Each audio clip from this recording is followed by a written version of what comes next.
pour arriver donc sur Big Blue Button, il faut aller donc dans le espace de discussion, visioconférence, entrer dans la session. Ensuite, vous pouvez soit vous mettre en écoute seul, soit en microphone. Le plus simple, c'est de choisir microphone. Ensuite, il va y avoir un test d'écho. Donc là, oui.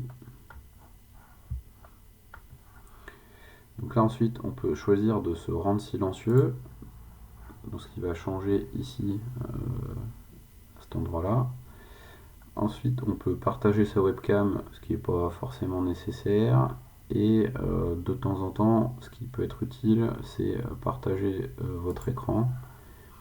Donc si vous êtes sous Chrome, vous pouvez soit partager l'intégralité de votre écran, soit une application particulière, soit un onglet particulier. Voilà, donc ça c'est assez pratique.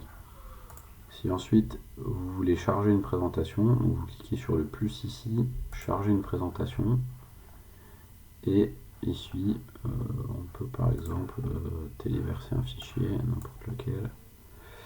Alors, hop, là celui-là va être un peu trop long. Alors, hop.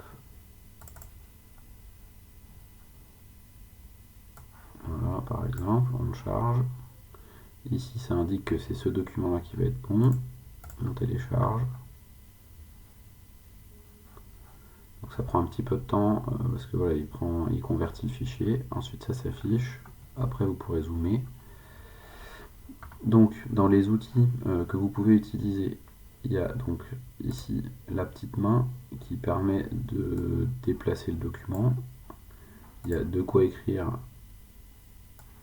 quelque chose. Alors, c'est pas idéal, mais bon, ça peut faire le job. Après, il y a aussi un outil de texte. Donc là, voilà, donc faut sélectionner. Voilà.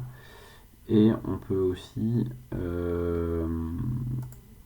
faire des traits. Donc, par exemple, si c'est pour souligner, ça peut être pratique d'utiliser ça plutôt que quelque chose à main levée. Le reste, c'est assez anecdotique. Et ce qui peut être intéressant, c'est d'effacer toutes les annotations. Je sais pas pourquoi ça marche pas. Bon, ça marche pas. Après, il y a un truc pour activer le mode multi-utilisateur où tout le monde met son pointeur, mais c'est pas forcément très utile. Donc ensuite, il y a un bouton ici qui s'appelle commencer l'enregistrement. Donc ce qui serait bien, c'est de s'en servir pour enregistrer d'une part la leçon et d'autre part la séance de questions. Donc quand on clique à commencer l'enregistrement, après on reclique, ça fait stop, etc. Quand on veut sortir, vous pouvez cliquer ici sur déconnexion et on peut passer en plein écran. Ensuite, ici sur la gauche, il va y avoir la liste de toutes les personnes qui seront connectées, et la personne qui a les droits sur ce qui se passe à droite, c'est celle qui a le petit écran bleu qui est indiqué présentateur.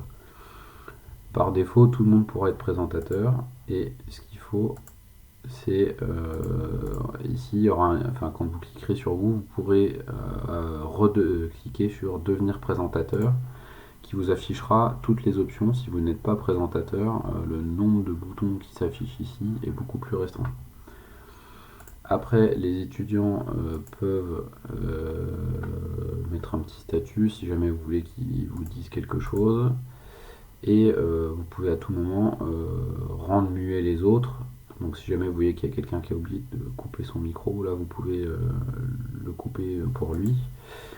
Et aussi, si vous cliquez sur le nom de quelqu'un, alors là je peux pas le faire parce que je suis seul, vous pouvez avoir une discussion privée avec quelqu'un. Bon, c'est pas forcément très utile, mais ça peut parfois être utile. Je regarde si j'ai fait le tour. Voilà, normalement pour ce que vous aurez à faire, ça devrait être à peu près suffisant. Donc vous pouvez zoomer et vous redécaler. le mieux c'est d'avoir justement plutôt des documents en format 4 tiers pour que la zone dans laquelle vous pouvez mettre des choses soit dans laquelle vous pouvez écrire des choses soit plus grande. Et une petite astuce qui peut être pratique aussi, c'est de bêtement avoir une diapo blanche transparente pour si jamais vous voulez écrire quelque chose.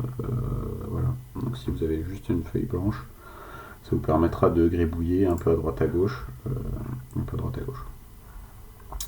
Voilà pour le petit tour. Et si jamais vous n'arrivez pas à vous connecter sur le portail des études, normalement sur l'écran de connexion, donc faudra mettre compte non ENS et vous avez oublié votre nom d'utilisateur et ou votre mot de passe, et ça vous permettra de créer correctement votre compte.